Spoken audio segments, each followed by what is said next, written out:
Hello and welcome to the Daily Mill for Friday the 18th of March 2022. We're going to start off today's video with some more tributes to Paul Jiggins. The Mill official site has collated a number of them and republished them on the official site. I'm just going to scroll down now and you'll see some. This is just a selection of them, to be honest with you. Journalists and ex-footballers and the like. Henry Winter there. Awful news. Always loved Jigo's company. He talked with such love and pride in his family. He talked so passionately about Millwall. Such a good, conscientious reporter. Always enthusiastic and funny company. Press boxes have lost someone special. My thoughts are with Jigo's family. Alan Dunn there. Michael Walker. Peter Smith, Simon Peach, Alan Smith, ex-Arsenal striker, Mark Bircham there. Was so shocked with the news yesterday. A good pal, great journalist, and even better supporter. R.I.P. Jiggs, you'll be sorely missed. Richard Corley there. Tottenham Hotspur as well. And in Tottenham's press conference today, they had set up a chair with Paul's photograph on it and a copy of the Sun, and just left that there while all the other seats were filled. Even West Ham there. We are saddened by the news of Paul's premature passing. He was a regular in our press box and always welcome at London Stadium. Rest in peace. So there you go. And of course, Mill's media suite renamed Paul Jiggins Suite, and there will be black armbands worn tomorrow at the Stoke City game by Millwall. So there you have it. Moving on to this from londonnewsonline.co.uk. COVID, whiplash and a change in midfield role. George Saville reflects on his first season back at Millwall. George Saville reckons there are at least a couple of factors which could have contributed to what he sees as an inconsistent season back in Millwall colours. The 28-year-old midfielder made his 6th straight championship start and was a standout performer in Wednesday night's 2-0 win against Huddersfield Town. Saville, who is in his full stint with the club, is due to clock up 100 appearances for the Lions at Stoke City tomorrow. The former Chelsea youngster, whose first 2 moves to SC16 were on 90-day loans, is feeling happy with his own game in recent weeks. And he feels that contracting COVID just 2 weeks before the campaign kicked off did not help following his summer transfer to Millwall. Despite that, he played 68 minutes on the opening day, a 1-1 draw at QPR, which memorably saw Jed Wallace run the length of the pitch to celebrate with the travelling fans. Saville went on to start the next 12 championship matches, playing every minute in 10 of them before a 1-game suspension for 5 bookings. I was in bed for 5 or 6 days doing very little, Saville told the South London Press as he recalled his COVID experience. I didn't get out of bed, it hit me quite hard. Then you're trying to get your fitness back up and I felt tired. I didn't feel myself at all physically. I'm not using that as an excuse at all for a slow start to the season. I would say it took me a good 6 to 8 weeks to feel completely over it. It didn't affect me in a way where I'd say it was too much, but it took a while to get over it completely until I felt COVID free. Saville's function at the Lions has changed from the 2017-18 season when his 10 goals in 44 league games led to a big money transfer to Middlesbrough. He was expected to be at the forefront of Neil Harris's pressing tactics and also make late runs into the penalty area. Saville wasn't ever present until a 3-0 defeat against Fulham snuffed out their top 6 prospects. While Aguero has got Mill back in the playoff hunt, the Northern Ireland international is deployed deeper and with less ability to advance. I'm used to playing in midfield 3 and higher up, said Saville.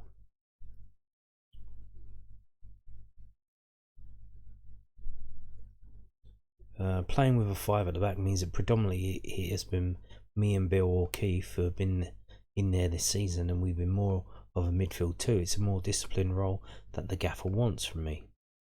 I started hitting some form around the first Sheffield United game, I feel like I've picked up again recently. The manager now has got us well organised and I've adapted to that.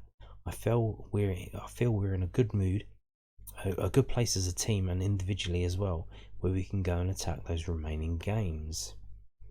Saville enjoyed the cut and thrust of Saturday's feisty 0-0 draw against former employees Borough. Middlesbrough boss Chris Wilder mischievously joked that the Millman was probably getting a lift home from the referee Robert Jones after not being cautioned. Saville was unaware of the comment. He added, "I don't really look at that sort of stuff. We spoke after the game and we've always got on quite well. We played against each other a fair few times in the last 9 years or so. You know how he sets up his sides up to play, aggressive and physical. I loved it. The Den is a great place to be when it's like that. It was close to a sellout. It was an enjoyable 0-0. Both teams showed quality. It felt like we had the better chances. A draw on reflection was probably fair. The tackles were flying in. I put in a few myself and maybe got away with a couple where I could have picked up a boogin. There will be no break for Saville after Saturday's match as he links up with Northern Ireland, for friendlies against Luxembourg and Hungary. It's a short career, so to get to play for Northern Ireland is brilliant, said Saville, who made his debut in October 2017 and has been capped 32 times. I don't want to miss out on the opportunities that are coming to me. Saville was absent in early January after coming off worse following a sliding tackle on Joachim Andersen in the FA Cup third round tie, the Palace centre-back falling on top of him. It was a weird one, said Saville. I thought it was a spasm from the contact with the centre-half, but it was a little bit more than that. We put it down to whiplash in the end because of how painful it was. Just before half-time, Andersen drove out of the ball. I slipped on the side and he left one on me. I wanted to give it a go and come back out for the second half because that's in my nature, but it was too sore. It seized up. You know, when you get back or neck problems, it affects your whole body. I tried resting up and then it was about letting the pain ease a bit so I could get back out there. To be honest, I do still feel it now and then. That's just the nature of the injury. Saville was superb in Millwall's victory over Huddersfield, winning a match high 6 tackles and with a pass completion rate of 89%. There is no expectation on the shoulders of our squad to make the end of season tournament, which could work in their favour. On Wednesday night, they emphatically ended Huddersfield's 17-match unbeaten run that stretched back to November, the longest unbeaten spell in England's top 4 divisions. It's nice for us to know, going off results this year and barring Fulham, that we've taken points off nearly every team in the division, said Saville. On our day, we're competitive. We showed that against Sheffield United, and we go away to Blackburn with a really small squad and get a point there. We're going into games confident. If we can get players back from injury, for the running is only going to give us more options. That can only be a good thing. I know it's so cliche, but we're in a place where we picked up good form and we're happy to take it week by week and game by game. We haven't got anything to lose now. We've got ourselves in a nice position. We need to go out there and be aggressive, be attacking, and pick up results. Wherever that will take us, it will take us. Yeah, that's it. Take it game by game, and you get where you get. So I'm going to share this. This is from millfc.co.uk. 2 new books from Merv Payne. Meet the 2 newest publications from Lions fan and writer Merv Payne. Let Them All Come Down to the Den is a colourful rhyming history of the Lions for younger readers, aimed at KS1 children. The book takes you on a journey from Millwall's birth in 1885 to the present day. Loads of fun facts along the way. It's an ideal way for grown-ups to share their love of the Lions with their young cubs. Meanwhile, for older children, the Millwall Word Search book will teach them all about the history of the club, its heroes and record breakers, ideal for keeping them occupied on away trips and half-time breaks. Both books will be on sale in the Lions store soon and are also available at victorpublishing.co.uk shop.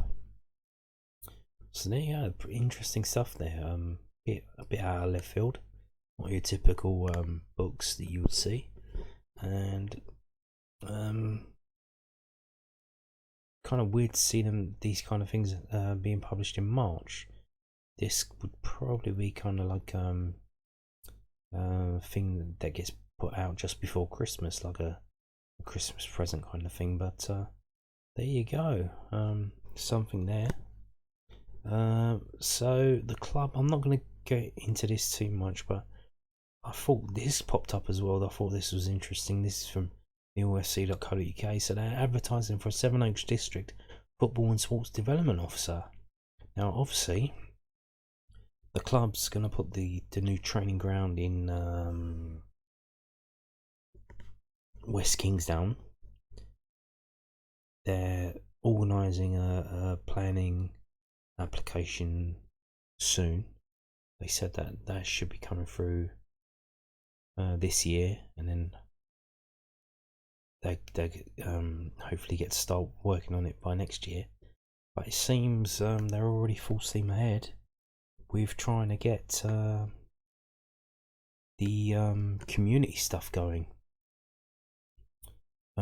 So they're advertising for staff. They're advertising for an officer to do all of that stuff, the community stuff, the coaching stuff, and all that. And there you go. It's here. It's a 40-hour week job, 20k salary.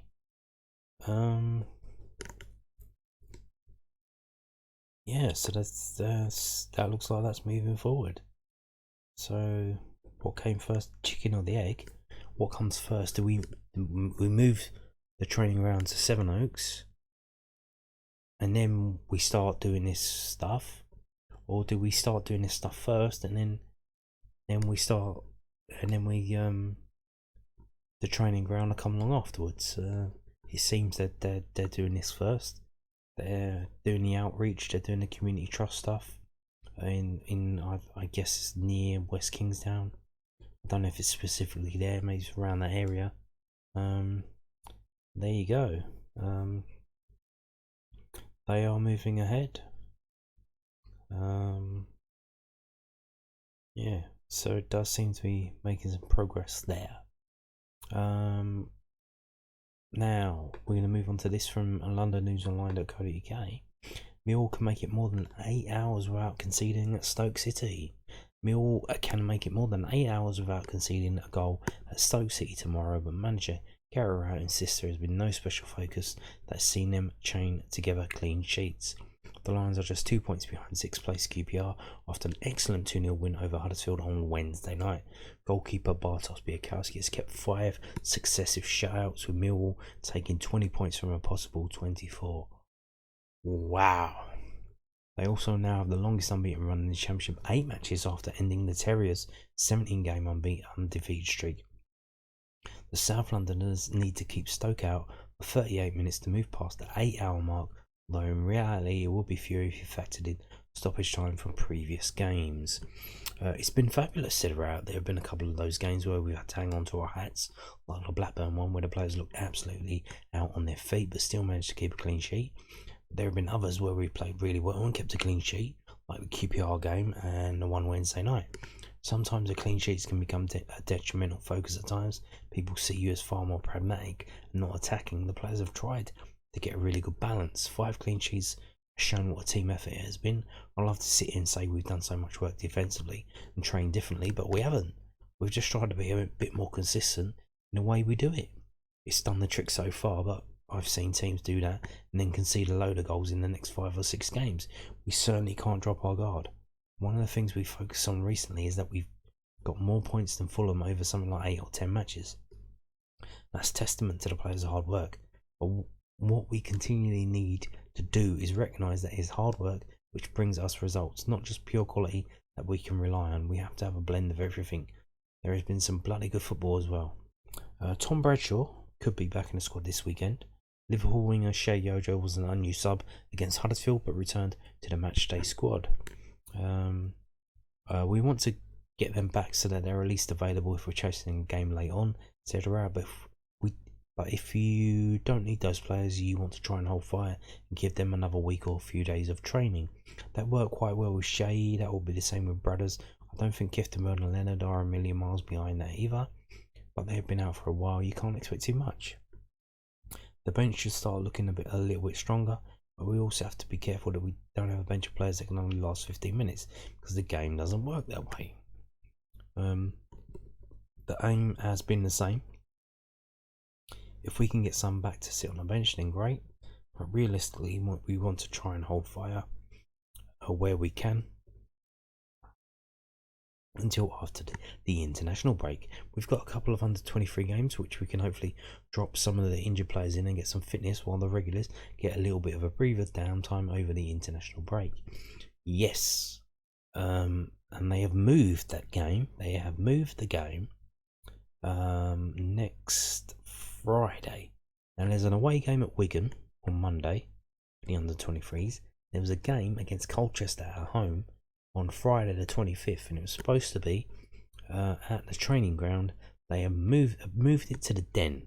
So next Friday there is a game, under 23s, at home to Colchester. To be fair, they're not that good, Colchester. So you could be seeing a few first team players involved in that. That could be a situation we could be seeing.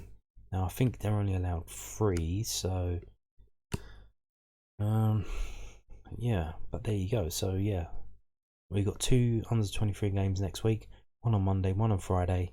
One is away to Wigan and one is at home to Colchester, and that will probably see some of the injured players coming back. Now we have a match tomorrow, so let's have a preview of that. Right, this is from 11v11.com. This is the historical record of all the games between Stoke City and Millwall, Stoke City, and I pulled it up here. And Stoke City is not a good trip for Millwall fans. I've never been there myself, but judging by this,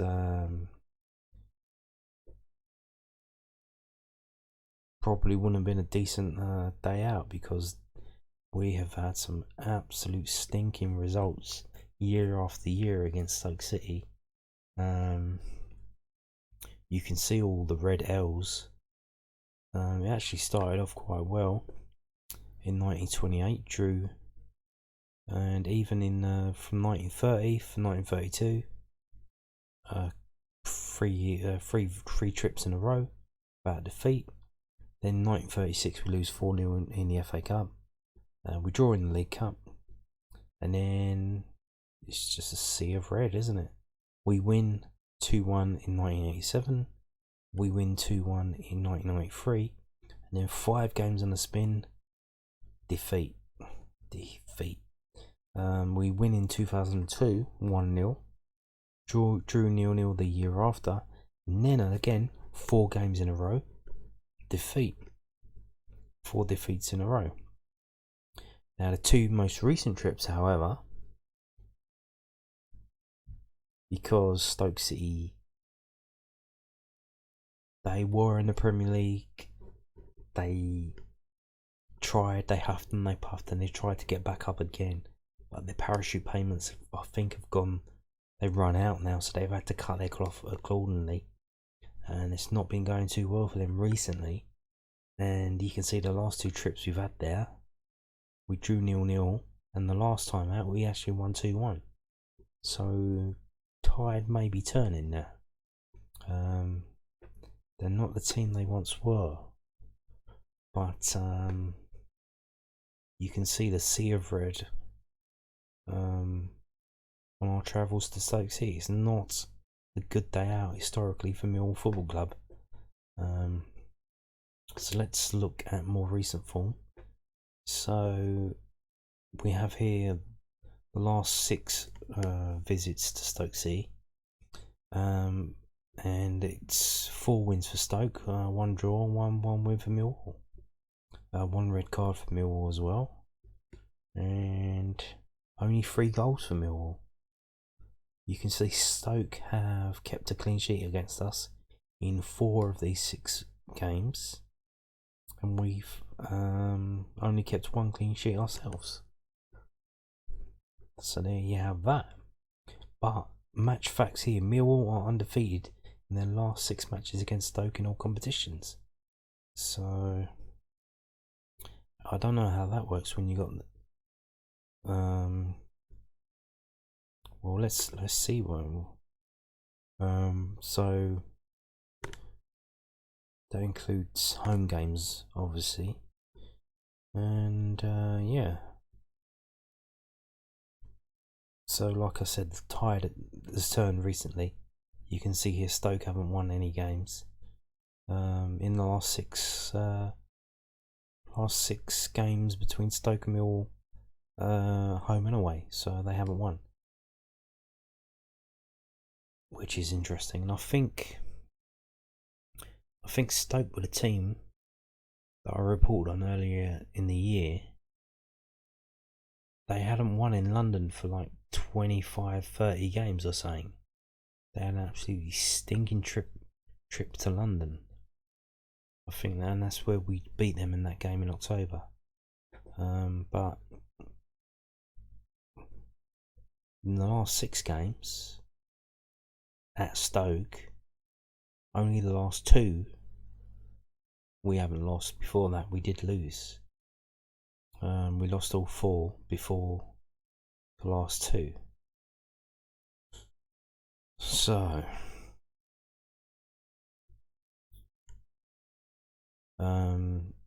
obviously here's the table.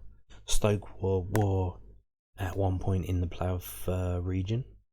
They fell off hard. They are now 16th. 12 wins, 10 draws, 15 defeats. To Millwall's 15 wins, 12 draws, 10 defeats. Millwall 10th, Stoke 16th. If we look at the form table, so there you go. Stoke are 1 place above the bottom in terms of form table. Last 6 games, no wins, 2 draws, 4 defeats. They have scored 6 goals, which is the same as us, but they've conceded 10, whereas we've only conceded 1. So that is encouraging, probably. Let's go back and see now. So in terms of home, so that's the home table there, with just home games. Millwall 4th, Stoke at 18th. So Stoke ain't that good at home either. But as we've seen, Millwall not that good away. Millwall's away position in an away table, just away games, is 14th. So Stoke are 18th, Millwall are 14th. Interesting. Okay.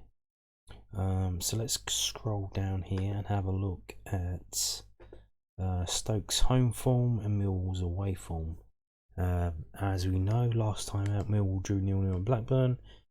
Didn't have a shot on goal. We failed to score at Blackburn, at Fulham, at Blackpool.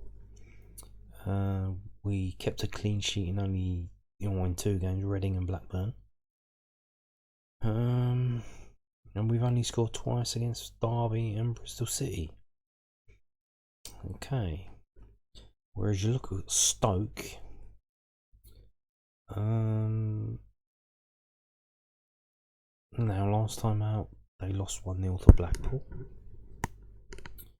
So last 6 games, even though they're on a bad run of form, in the last 6 home games they've had, they've only failed to score once.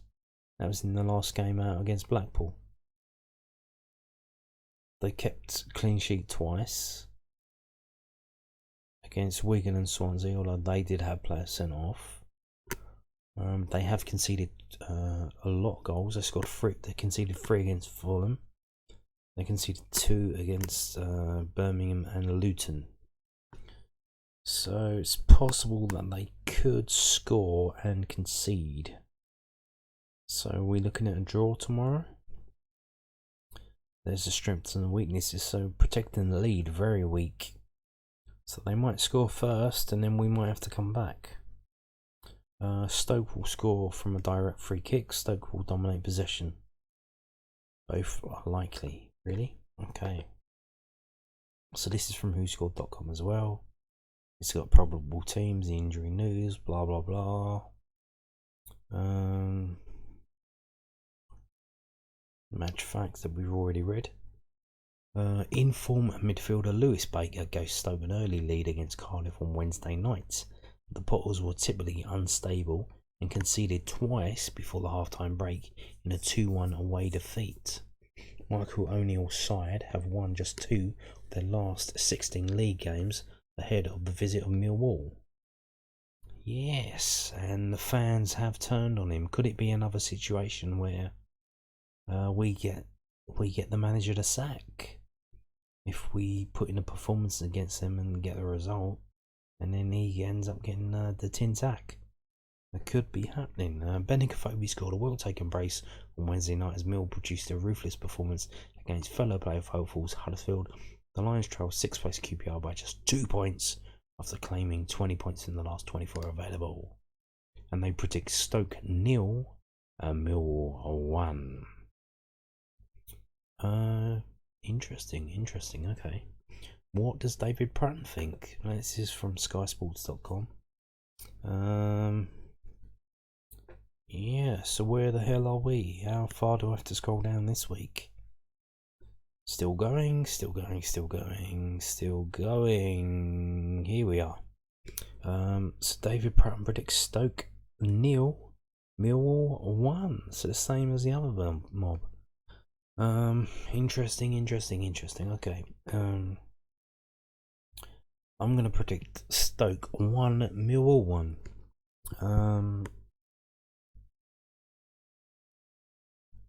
Just because. We've done incredibly well. It would be nice if we kept the foot on the gas and got the result again, but our away form is stinky. They need it more than us. They haven't failed to score at home that many times. They do score at home, but they also concede a lot. So I can see them scoring first and then us coming back and getting a goal. Now, hopefully, depending on who's on the bench and who comes on, how hard we go at it to get the equaliser, maybe we could end up winning 2-1. But I think it's going to be, we're going to try not too hard to win it, which try and not concede as well. So we're going to go forward and not try and concede at the same time. So I can see it being Stoke City 1, Millwall 1. And that's it for today's video. Thank you for watching and goodbye.